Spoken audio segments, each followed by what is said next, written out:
Located in the capital of Malaysia, Kuala Lumpur, Merdeka 118 has emerged as the second tallest skyscraper in the world. This $1.5 billion project has crushed the previous record of the Petronas Twin Towers and TRX Signature Tower to become the tallest not only in Kuala Lumpur, but the entire Southeast Asia. But that's not all. This diamond-shaped mega building also holds immense symbolic value. More than being an architectural marvel, this skyscraper is a solid testament to Malaysia's declaration of true freedom from British rule. Here, a few questions come to mind. What does this ambitious project have to do with British rule at all? What features make it unique to other skyscrapers in the world? And how is it going to shape Malaysia's future? Let's find out. Going back 5 centuries, in 1511, Malacca, southwest, fell into the hands of the Portuguese. This point was the beginning of the colonization of Malaya. The word beginning is appropriate because Malaysia continued to get conquered by different nations afterwards. It struggled for more than 100 years and then fell into the hands of the Dutch in 1641, before the British came and ruled in 1824. The nation was dead tired of serving under all the invading countries for more than 400 years. So as time progressed, Malaysia's diverse populace united under the common goal of self-governance.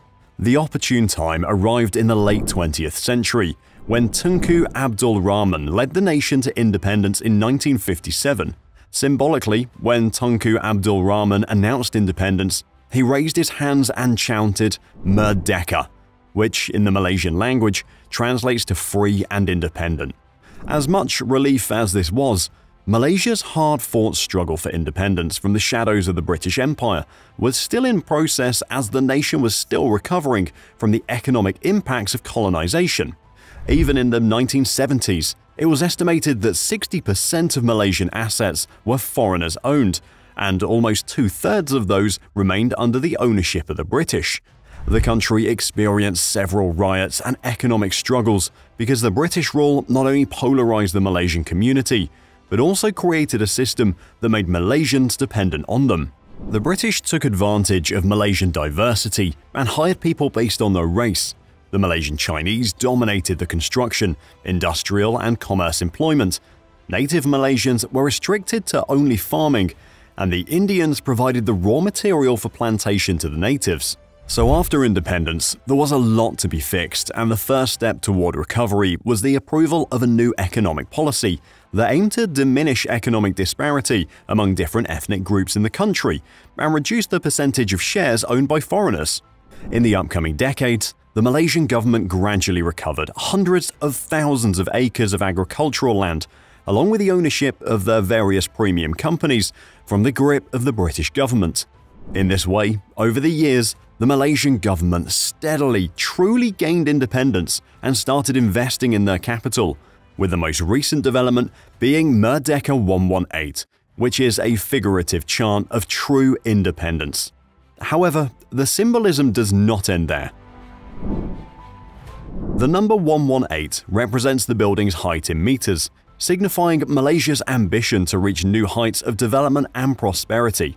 The skyscraper occupies a strategic location, as it's only situated 100 meters north of Merdeka Stadium, a historical site that holds massive significance because this is the exact site where Malaysia's Declaration of Independence took place in 1957. Not only that, the stadium also held various important sports events and celebrations, including 2 concerts of the History World Tour. Michael Jackson's live performance in the 1990s on this soil of independence created an international scale, highly necessary soft image of Malaysia. As the second tallest building in the world, Merdeka 118 stretches to an impressive height of 678.9 meters or 227 feet. The building's sleek and modernist design is characterized by a series of setbacks and terraces, culminating in a distinctive spire that pierces the skyline. Interestingly, the Merdeka 118 is intentionally shaped to closely resemble the statue of Tunku Abdul Rahman when he was performing the iconic chant of independence. Its iconic spire, reminiscent of the Wa Bolan, translated to moonkite, which is commonly flown during traditional Malaysian festivals, pays homage to the nation's rich culture. Speaking of culture, the unique diamond-shaped appearance and triangular glass panels are also inspired by Malaysian cultural artifacts. This shape and textures are commonly represented in the local arts and crafts, making the skyscraper a modern, global representative of Malaysian traditions. As for the features, the building's cladding comprises 18,144 panels, 114,000 square meters of glass, and 1,600 tons of window frame extensions, which gives it a luxurious and elegant appearance. To maintain this extravagance during the night, the skyscraper has been equipped and illuminated with 8.4 kilometers of LED light strips, which would gradually move from one corner to another, radiating a consistent, vibrant ambiance. Along with the architectural brilliance, Merdeka 118 uses various sustainable principles, like incorporating energy-efficient features and green technologies to minimize indirect carbon dioxide emissions and maximize power efficiency. The skyscraper is also sustainable in the sense that it is strong enough to withstand turbulent winds, extreme climates, and earthquakes because of its intricate infrastructure. Moreover, it has zoned daylight sensors and a smart rainwater harvesting mechanism to utilize 100% of the rainwater that falls on it and channel the resource to green and vegetative locations. Merdeka 118 houses a variety of facilities, including office spaces, luxury residences, hotels, and retail outlets, catering to the diverse needs of its occupants and visitors. It has a total of 288,000 square meters of floor space, with 158,000 square meters of premium office space distributed over 83 floors, from level 8 to level 96. 2 floors up, from 98 to 112, this space is dedicated for Hyatt hotels, where Mark Hall Restaurant has been constructed.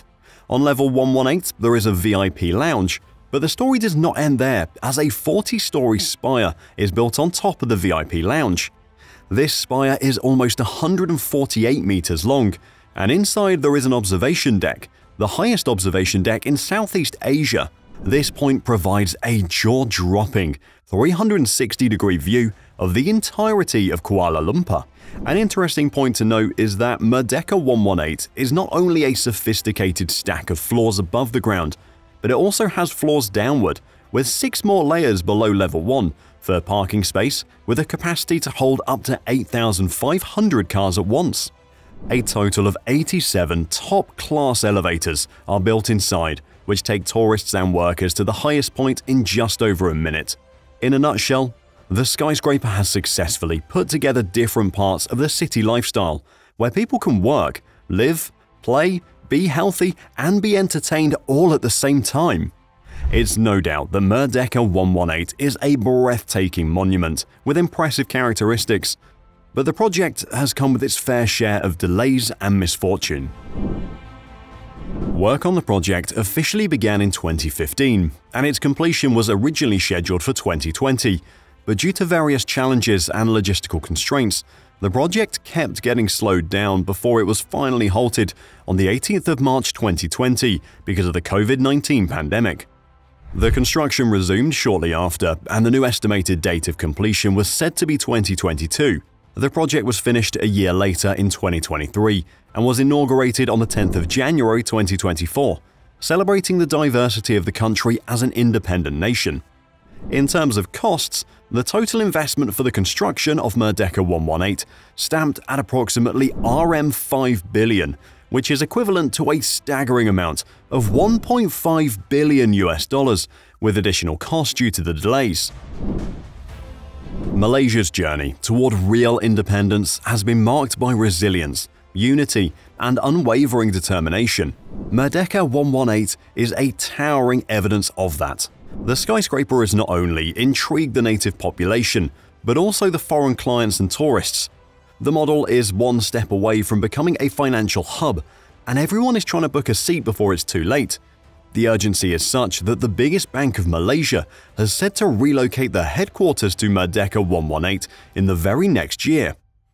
Considering its grave significance, Merdeka 118 will serve as a beacon of inspiration and pride for generations to come. And as a multicultural nation comprising of Malay, Chinese, Indian, and indigenous communities, Malaysia's strength lies in its diversity.